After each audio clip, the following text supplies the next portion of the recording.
വിശുദ്ധനായ പൗലോസ് മോർ കൊറിലോസ് തിരുമേനിയുടെ 108ാമത് ദുഃഖ്രോനോ ഓർമ്മ പെരുന്നാളാണ്.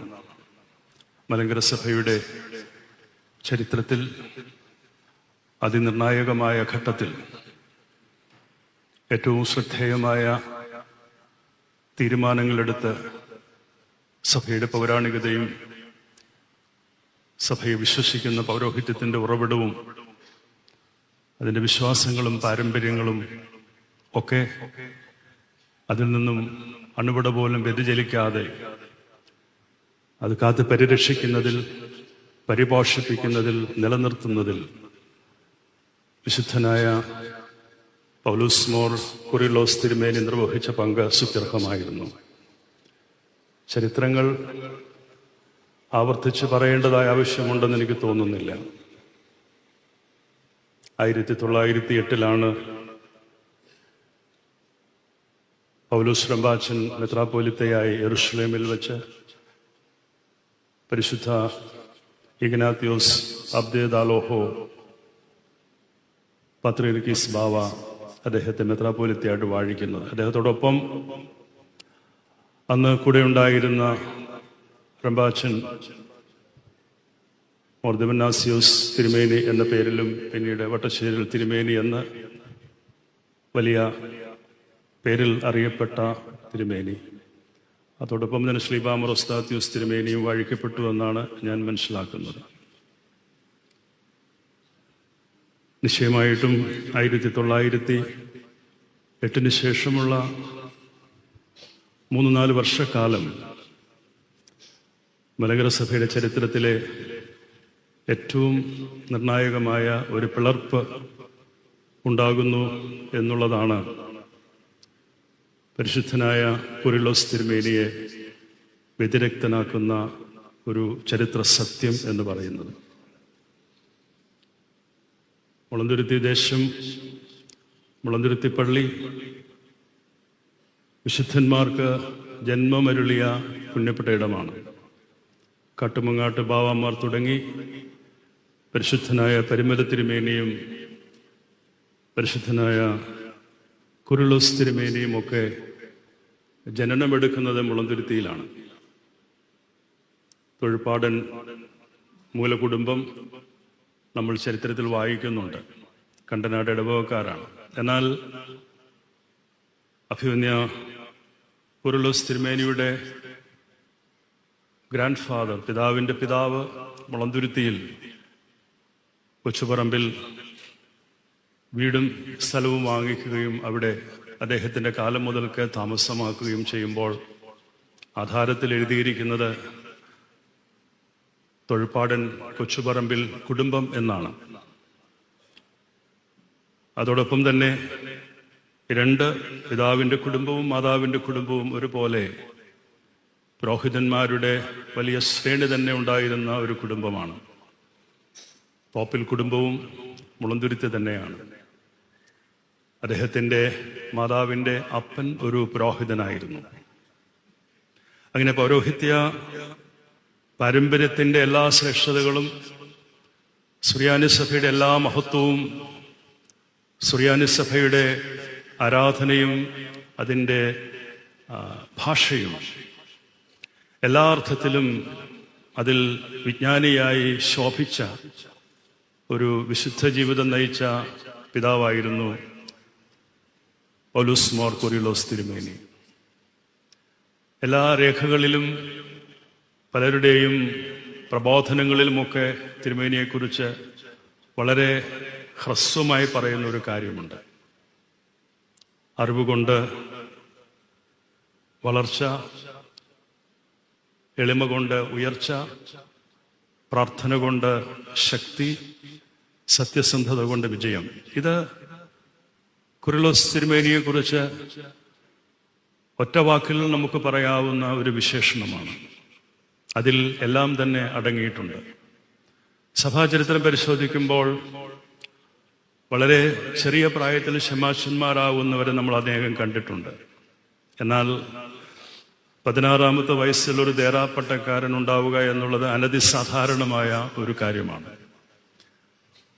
അവിടെയാണ് അറിവ് കൊണ്ടുള്ള വളർച്ചയുടെ ശ്രേഷ്ഠത നമ്മൾ കാണുന്നത്. ശാരീരികമായും ബൗദ്ധികമായ ചിന്തകളിലൂടെയുള്ള വളർച്ചയ്ക്കപ്പുറമായിട്ടുള്ള അറിവിൻ്റെ വലിയ വിപ്ലവകരമായ ഒരു വിജ്ഞാനം, അതോടൊപ്പമുള്ളതായ പരിജ്ഞാനവും മെച്യൂരിറ്റിയും വാക്കുകളിലും നോട്ടത്തിലും ഇടപെടലുകളിലും പ്രബോധനങ്ങളിലും പ്രഭാഷണങ്ങളിലും എഴുത്തുകളിലും എല്ലാം നിറഞ്ഞിരുന്നു. തിരുമേനിയെ ആദ്യാക്ഷരം സുറിയാനിൽ പഠിപ്പിക്കുന്നത് പരിശുദ്ധനായ പെരുമല കൊച്ചു തിരുമേനിയുടെ പിതാവിൻ്റെ സഹോദരനാണ്. ശ്രാമ്പിക്കൽ പള്ളത്തിട്ടയിൽ ഗീവർഗീസ് മൽപ്പാൻ. മുളന്തുരുത്തി പള്ളിയുടെ തെക്കേ വരാന്തയിൽ അദ്ദേഹത്തെ കബറടക്കിയിരിക്കുന്നു.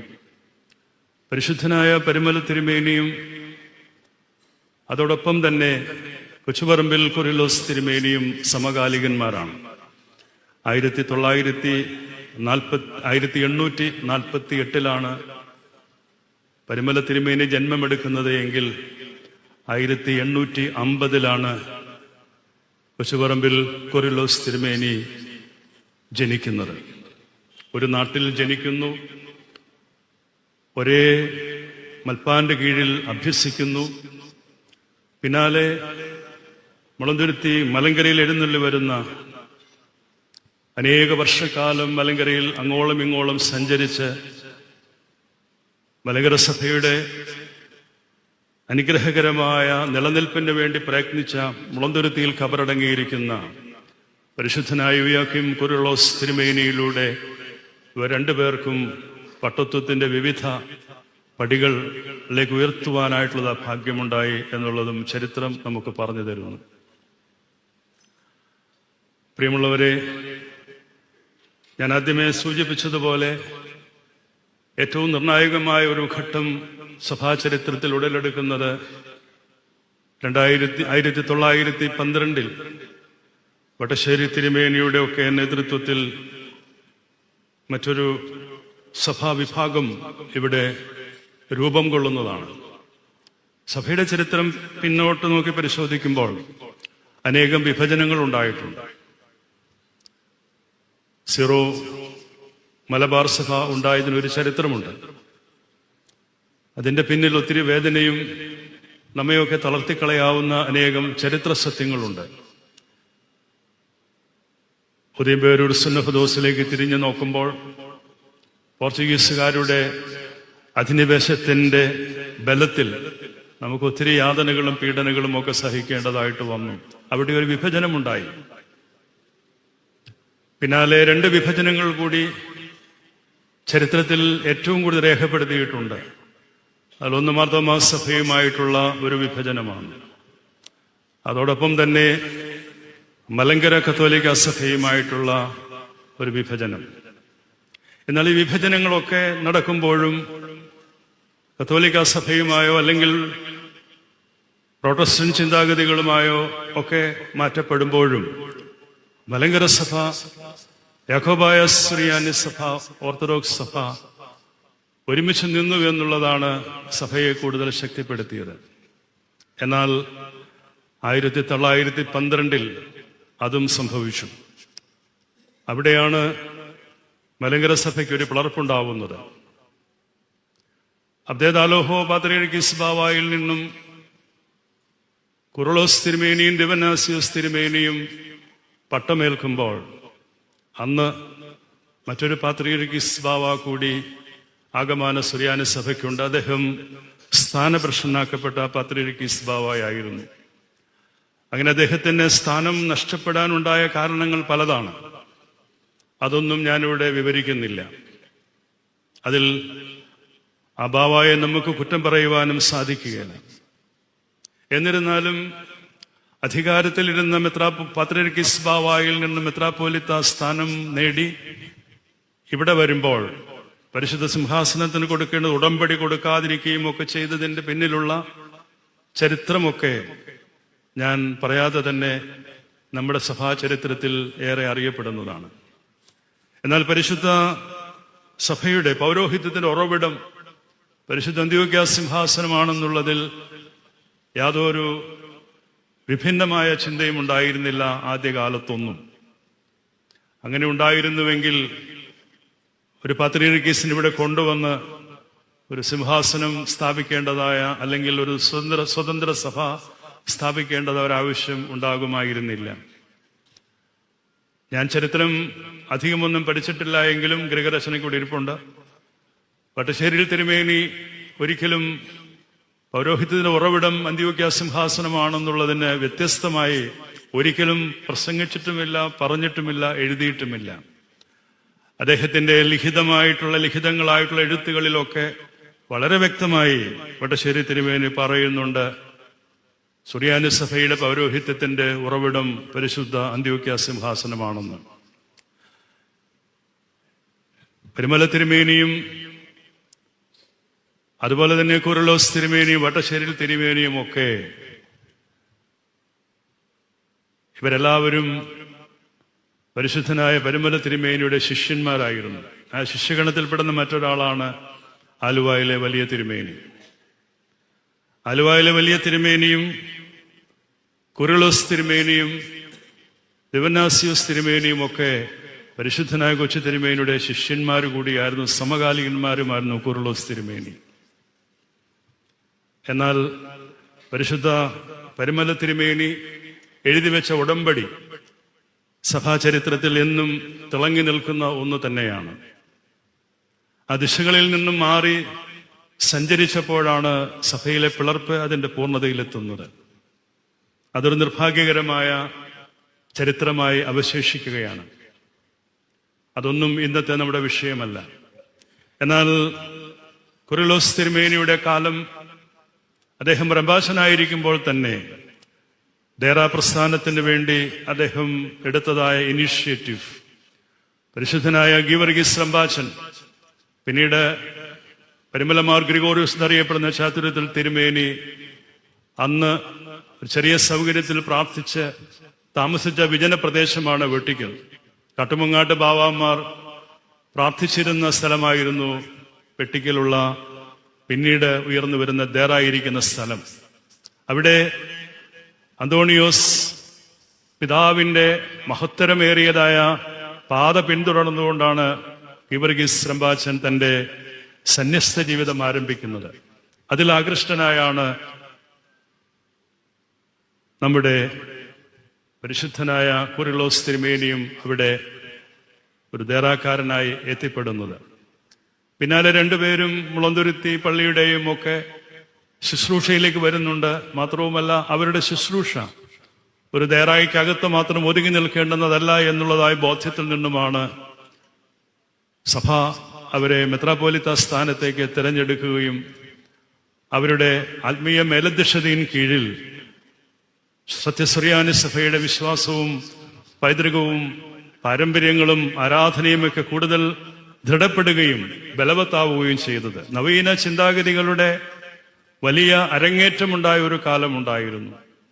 അവിടെയെല്ലാം ഈ പുണ്യപ്പെട്ട പിതാക്കന്മാരുടെ ശ്രദ്ധേയമായിട്ടുള്ള അജപാലന ദൗത്യം തെക്കൻ പ്രദേശങ്ങളിൽ പ്രത്യേകിച്ചും പരിശുദ്ധ സഭയ്ക്ക് നിലനിൽപ്പുണ്ടാക്കി തന്നു എന്നുള്ളത് ചരിത്രം പരിശോധിക്കുമ്പോൾ നമുക്ക് മനസ്സിലാകും. ഇതിന് തൊട്ടടുത്താണല്ലോ പഴയ സെമിനാരി. പഴയ സെമിനാരിൽ ഒരു ഘട്ടത്തിൽ തിരുമേനിയെ പഴയ സെമിനാർ മാനേജറായിട്ട് വെക്കുകയുണ്ടായി കാലം ചെയ്ത പുലിക്കോട്ടിൽ ദിവന്നാസിയോസ് തിരുമേനി. പഴയ സെമിനാരിയുടെ മാനേജറായിരിക്കുമ്പോൾ അവിടെ ചെയ്തിട്ടുള്ള കാര്യങ്ങൾ ആ ചരിത്രം ഒരിക്കലും അവർക്ക് മറക്കാൻ സാധിക്കുകയില്ല. പഴയ സെമിനാരിൽ ഊട്ടുപുര ഉണ്ടാക്കുന്നതും, പഴയ സെമിനാരിൽ ആദ്യമായി ഒരു ചാപ്പൽ നിർമ്മിക്കുന്നതും, പഴയ സെമിനാർ വിശാലമായ പറമ്പിൽ മുഴുവൻ തെങ്ങിൻ തൈകൾ നട്ടുപിടിപ്പിക്കുന്നതും, വിശാലമായ പറമ്പിടത്തിൽ മുഴുവനും ചുറ്റുമതിൽ കെട്ടുന്നതും എല്ലാം ഈ കുരുളോസ് തിരുമേനിയുടെ കാലത്താണ്. എന്നാൽ പിന്നാലെ അദ്ദേഹത്തിന് അവിടെ നിന്ന് വേദനയോടുകൂടി ഇറങ്ങിപ്പോരേണ്ടി വന്നു, അല്ലെങ്കിൽ ഇറക്കിവിട്ടു എന്ന് തന്നെ പറയുന്നതായിരിക്കും ശരി. അന്ന് സ്വന്തം കാപ്പാസിറ്റും കാസായും ഒക്കെ എടുത്തുകൊണ്ട് അദ്ദേഹം അവിടെ നിന്നും പടിയിറങ്ങുമ്പോൾ ഈ പള്ളിയാണ് കുരുളോസ് തിരുമേനിയെ സ്വീകരിച്ചത്. പിന്നെ ഒരിക്കലും തിരുമേനിക്ക് പുറകോട്ട് നോക്കേണ്ടി വന്നില്ല. ആ യാത്ര തുടരുക തന്നെ ചെയ്തു. അത് ഈ സഭയെ ബലപ്പെടുത്തുന്നതിന്, സഭയുടെ സത്യവിശ്വാസം സംരക്ഷിക്കുന്നതിന്, നമ്മുടെ കർത്താവും ദൈവവുമായ ദീപ്തമായ സുവിശേഷം അനേകരിലേക്ക് എത്തിക്കുന്നതിന് വേണ്ടി അദ്ദേഹം അശ്രാന്തമായ പരിശ്രമം നടത്തി. ദേറാ പ്രസ്ഥാനങ്ങൾ തുടങ്ങി, വിവിധയിടങ്ങളിൽ ദേവാലയങ്ങൾ സ്ഥാപിച്ചു. ഇന്ന് പലയിടങ്ങളിൽ നിന്നുമൊക്കെ വൈദികരും വിശ്വാസികളുമൊക്കെ വന്നിട്ടുണ്ട്. എന്നാൽ അന്നത്തെ പരിമിതിക്കകത്ത് നിന്നുകൊണ്ട് ദേവാലയങ്ങൾ സ്ഥാപിക്കുകയും അതുപോലെ തന്നെ വിദ്യാഭ്യാസ സ്ഥാപനങ്ങൾ സ്ഥാപിക്കുകയും സുവിശേഷ മാർഗത്തിലേക്ക് കൂടുതൽ പ്രാഗൽഭ്യത്തോടുകൂടി ഇഷ്ടത്തോടുകൂടി കടന്നു വന്നവരെ ക്രൈസ്തവ സഭയിലേക്ക് ചേർക്കുകയും അവരെ സ്വീകരിക്കാതിരുന്ന സമൂഹത്തിൽ അവർക്ക് വേണ്ടി പ്രത്യേകം സംവിധാനങ്ങൾ ചെയ്ത സാമൂഹ്യ പരിഷ്കർത്താവിന്റെ പരിവേഷം കൂടി പരിശുദ്ധനായ കുരുളോസ് തിരുമേനി നിർവഹിച്ചിരുന്നു. അദ്ദേഹത്തിന്റെ പ്രവർത്തന മേഖലകളും അദ്ദേഹത്തിന്റെ ജീവിത വിശുദ്ധിയും എല്ലാം പരിശുദ്ധനായ ചാത്തുരുത്തിൽ മോർ ഗ്രിഗോറിയോസ് തിരുമേനിയുടെ ജീവിത ശൈലിയിൽ നിന്നും ആകൃഷ്ടമായി അദ്ദേഹം കണ്ടതും കേട്ടതും പഠിച്ചതുമാണ്. അതുകൊണ്ട് തന്നെ വിശ്വാസ ജീവിതത്തിൽ, വിശുദ്ധി നിറഞ്ഞ ജീവിതത്തിൽ പ്രാർത്ഥനയുടെയും ധ്യാനത്തിന്റെയും വേദഭാഗം ധ്യാനിക്കുന്നതിലും അത് പ്രഘോഷിക്കുന്നതിലും സുവിശേഷം പ്രചരിപ്പിക്കുന്നതിലും പരിശുദ്ധനായ തിരുമേനി ഏറെ ശ്രദ്ധയോടുകൂടി തന്റെ ജീവിതം മുന്നോട്ട് നയിച്ചു. പ്രിയമുള്ളവരെ, നമുക്ക് മുന്നിൽ ആ പുണ്യപ്പെട്ട പിതാവ്, പരിശുദ്ധനായ പിതാവ്, പരിശുദ്ധ സിംഹാസനം അദ്ദേഹത്തെ വിശുദ്ധിയുടെ പദവിയിലേക്ക് ഉയർത്തുമ്പോൾ അനേകം ദൈവമക്കളുടെ ഹൃദയത്തിൽ ജീവിക്കുന്ന വിശുദ്ധനായി പൗലോസ് മോർ ഗ്രിഗോറിയോസ് തിരുമേനി എത്രയോ വർഷങ്ങൾക്ക് മുമ്പ് സ്ഥാനം പിടിച്ചിരുന്നു എന്നുള്ളത് അനേകർക്ക് അറിവുള്ള ഒരു സത്യമാണ്. മലങ്കര സഭയുടെ, യാക്കോബായ സുറിയാനി സഭയുടെ തനത് ചരിത്രത്തിന്റെ ഏറ്റവും നിർണായകമായ ഘട്ടത്തിൽ ഏറ്റവും ശ്രദ്ധേയമായ തീരുമാനങ്ങൾ എടുത്ത് മുന്നിൽ നിന്ന് നയിച്ച പരിശുദ്ധ പിതാവിന്റെ കാലത്താണ് ബാവ കക്ഷി, മെത്രാൻ കക്ഷി എന്നുള്ള രണ്ട് കക്ഷികൾ രൂപപ്പെടുന്നത് എന്നുള്ളതും നമ്മൾ ഒരിക്കലും മറന്നു പോകരുത്. അന്ന് രണ്ട് കക്ഷികളായി അന്ന് ഈ സഭ വേർപിരിയുമ്പോൾ പരിശുദ്ധനായ കുരുളോസ് തിരുമേനി പത്രീർക്കീസ് ബാവയുടെ കൂടെ നിന്നതുകൊണ്ട് ബാവ കക്ഷി എന്നുള്ള പേരിൽ ബാവ കക്ഷിയുടെ നേതാവ് എന്നുള്ള നിലയിൽ അറിയപ്പെട്ടു. പ്രിയമുള്ളവരെ, പിന്നീട് മലങ്കര മെത്രാപ്പോലിത്തയായും ഒക്കെ ഈ സഭയിൽ അനുഗ്രഹീതമായ നേതൃത്വം നൽകിയ പരിശുദ്ധനായ തിരുമേനിയുടെ ഓർമ്മ എത്രമാത്രം പരിശുദ്ധ സഭ ആദരവോടുകൂടിയാണ് അത് ആചരിക്കേണ്ടതും അത് ഓർക്കേണ്ടുന്നതും എന്നുള്ളത് ഒരു യാഥാർത്ഥ്യം കൂടിയാണ്. നിശ്ചയമായിട്ടും നമ്മുടെ സഭാ ചരിത്രത്തിൽ ഇന്നും പ്രയാസങ്ങളും പ്രതിസന്ധികളും ഒക്കെ നമ്മൾ അഭിമുഖീകരിക്കുന്നുണ്ട്. ഒരു ശാന്തമായ അന്തരീക്ഷം ഇപ്പോൾ നമുക്ക് അനുഭവിക്കുവാൻ സാധിക്കുന്നുണ്ട് എന്നുള്ളതും ഒരു യാഥാർത്ഥ്യമാണ്. എന്നിരുന്നാലും ഇനിയും വളരെ ദൂരം നമുക്ക് മുൻപോട്ട് പോകേണ്ടതായിട്ടുണ്ട്. നമുക്ക് മുന്നിലുണ്ടായിട്ടുള്ളതായ നഷ്ടങ്ങളും കോട്ടങ്ങളും പ്രയാസങ്ങളും പ്രതിസന്ധികളും ഒക്കെ മറികടന്നുകൊണ്ടാണ് നമ്മൾ മുൻപോട്ട് യാത്ര ചെയ്യുന്നത്. അത്രമേൽ ശക്തമായിരുന്നു പൂർവീകന്മാർ നമുക്ക് കൈമാറി തന്ന വിശ്വാസവും പൈതൃകവും. അവർ സഭയുടെ വിശ്വാസം നിലനിർത്തുന്നതിനും സംരക്ഷിക്കുന്നതിനും വേണ്ടിയുള്ള പോരാട്ടം അത്ര കണ്ട് വലിയതായിരുന്നു എന്നുള്ളത് കൊണ്ട് തന്നെയാണ് ഇന്നും തലമുറ പലതും പിന്നിടുമ്പോഴും ഇന്നും ആ വിശ്വാസത്തെ അതേ അർത്ഥത്തിലും അതേ സത്തയിലും ഉൾക്കൊണ്ടുകൊണ്ട് തന്നെ ഈ പരിശുദ്ധ സഭ മുൻപോട്ട് പോകുന്നത്. ഞാൻ ദീർഘമായി പ്രസംഗിക്കുന്നില്ല. ആ പരിശുദ്ധന്റെ വിശുദ്ധ ഖബറിടം സ്ഥിതി ചെയ്യുന്ന ഈ പുണ്യപ്പെട്ട ദൈവാലയത്തിൽ അദ്ദേഹത്തോടൊപ്പം അദ്ദേഹത്തിന്റെ അജപാലന ശുശ്രൂഷയിൽ ഏറ്റവും ശക്തമായി ചേർന്ന് നിന്ന് അതിശക്തമായ നിലയിൽ പ്രവർത്തിച്ച ഒരാളായിരുന്നു മിഖായേൽ അച്ഛൻ. പിന്നീട് മിഖായേൽ മോർ ദിവനാസ്യോസ് തിരുമേനി എന്ന പേരിൽ അറിയപ്പെട്ടു. തിരുമേനിയോടൊപ്പം സന്തത സഹചാരിയായി തന്റെ ശുശ്രൂഷയ്ക്ക് എപ്പോഴും അദ്ദേഹത്തോടൊപ്പം നിന്ന് ഈ പരിശുദ്ധ സഭയ്ക്ക് അഭിമാനകരമായ രീതിയിലുള്ളത് ശുശ്രൂഷ ചെയ്തു എന്നുള്ളതും ചരിത്രം രേഖപ്പെടുത്തുന്നു. അവർ രണ്ടുപേരും ഈ പരിശുദ്ധ ദേവാലയത്തിൽ തന്നെ ഖബറടങ്ങി എന്നുള്ളത് ഈ ദേശത്തിന്റെയും ഈ ദേവാലയത്തിന്റെയും മഹാഭാഗ്യമാണ്. അത്രയ്ക്ക് വലിയ ഭാഗ്യമൊന്നും അനേകം ദേവാലയങ്ങൾക്കൊന്നും ലഭിച്ചിട്ടില്ല. എന്നാൽ നിങ്ങളുടെ പൂർവികന്മാർ എത്രമാത്രം പരിശുദ്ധ സിംഹാസനത്തെയും ഈ സഭാവിശ്വാസത്തെയും എത്രമാത്രം സ്നേഹിച്ചിരുന്നു, അതിനോട് എത്രമാത്രം കടപ്പെട്ടിരുന്നു എന്നുള്ളതിൻ്റെ ഒരു സൂചന കൂടിയാണ് പിതാക്കന്മാർക്ക് ഇവിടെ വന്ന് നിൽക്കുവാനും നിങ്ങളുടെ ആതിഥ്യവും നിങ്ങളുടെ സ്നേഹവും നിങ്ങളുടെ പരിചരണവും കരുതലും ഒക്കെ തന്നെ ഈ പിതാക്കന്മാർക്ക് എന്നും ഈ പരിശുദ്ധ സഭയോട് വിളിച്ചു പറയുവാൻ തക്ക വിധമുള്ളതായിരുന്നു. പരിശുദ്ധ ദൈവാലയത്തെ പ്രത്യേകം സമർപ്പിച്ചുകൊണ്ട് പ്രാർത്ഥിക്കുന്നു.